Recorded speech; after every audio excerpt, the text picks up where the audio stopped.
Ever wondered about wild camping?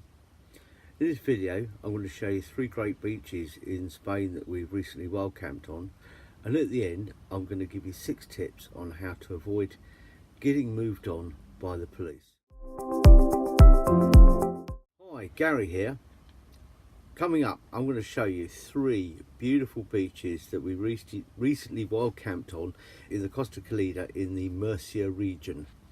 Costa Calnegre means warm climate, and it certainly lives up to its name with its own microclimate, having fairly high annual temperatures and very low rainfall throughout the year. So they're great places to visit. For each of the beaches I put the GPS coordinates down in the description below, and don't forget at the end of the video I'm going to give you those 6 tips on how to avoid getting moved on by the police.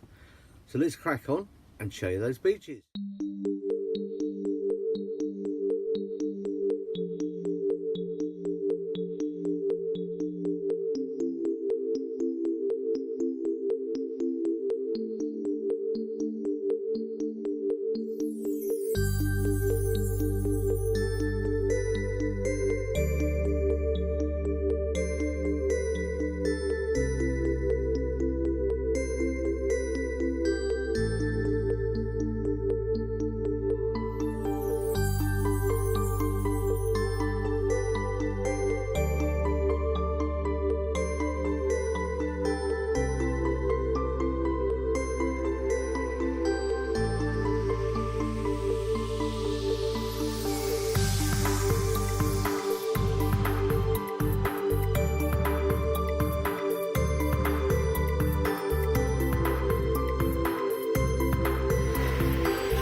Now for those 6 tips I promised you about how to reduce your chances of getting moved on by the police when wild camping in Spain. Tip number 1. Before you park up, just check around to make sure there are no signs that say no camping, no motorhomes, a picture of a motorhome with a cross through it, or in Spain they're called an autocaravana. There are no signs that say no autocaravana. If you park there, well, seriously, you are going to get moved on or maybe even fined. Tip number 2, if a place already has lots of vans parked there, move on, find somewhere else, because the chances are if you get a big build up of vans somewhere they're not supposed to be parking, the police will come along and eventually break it up because they consider it might be causing a nuisance, or it's inconvenient for the local people. Whatever the reason is, they'll move people on if there's a large number there. If it's just 1 or 2 vans, they seem to be pretty okay with it. Tip number 3, keep things tidy around you. Don't leave loads of rubbish lying around, any sort of your chairs all over the place, tables. If the police come along and see sort of a mess and it's starting to look untidy, the chances are they're going to move you on because they don't want people to see that.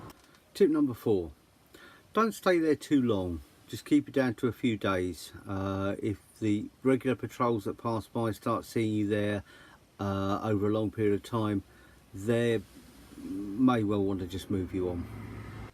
Tip number 5, at night before you close up your van, put everything away. Make it look like you're ready to move on if you're asked to. It shows respect to their laws about camping activity and parking, because you can park in Spain and still sleep in your van. That's perfectly legal. That's not camping. But you know, if they check around at night and you're not got your stuff spread out everywhere, you're clearly going to be you might be moving on the next morning, they'll just leave you alone. But if it's all spread out and you've still got all the stuff out, they begin, you know, they may well move you on then. They may be able to come back the next day and move you on. But if you pack everything away, it looks good. Tip number 6, don't annoy the local people. I know that sounds sort of kind of obvious, but it's, you know, be respectful of people, keep the noise down, don't block footpaths or thoroughfares or entrances to other parts of the car park or whatever, because it only takes one complaint by one local person and the police will come along and move everybody. It won't be just you, it'll be anybody else that's there as well, and they'll keep moving them, and eventually they will start putting signs up to say no camping activity here at all, and we'll lose another great place where we can park for free with some beautiful scenery and some wonderful beaches. And that was my 6 tips for how to avoid being moved on by the police. Don't forget to click the subscribe button for more videos and to be notified of when I post my next one. Please leave a comment below and tell me where your favourite wild camping spot is, anywhere in the world. We'd all like to hear it, and we'd all like to know where it is. Also, if you have any suggestions or ideas of things you'd like me to cover, then please leave a comment below. I promise I'd read every single one of them, and who knows, that your idea might be the next video I do. Thanks very much. Bye.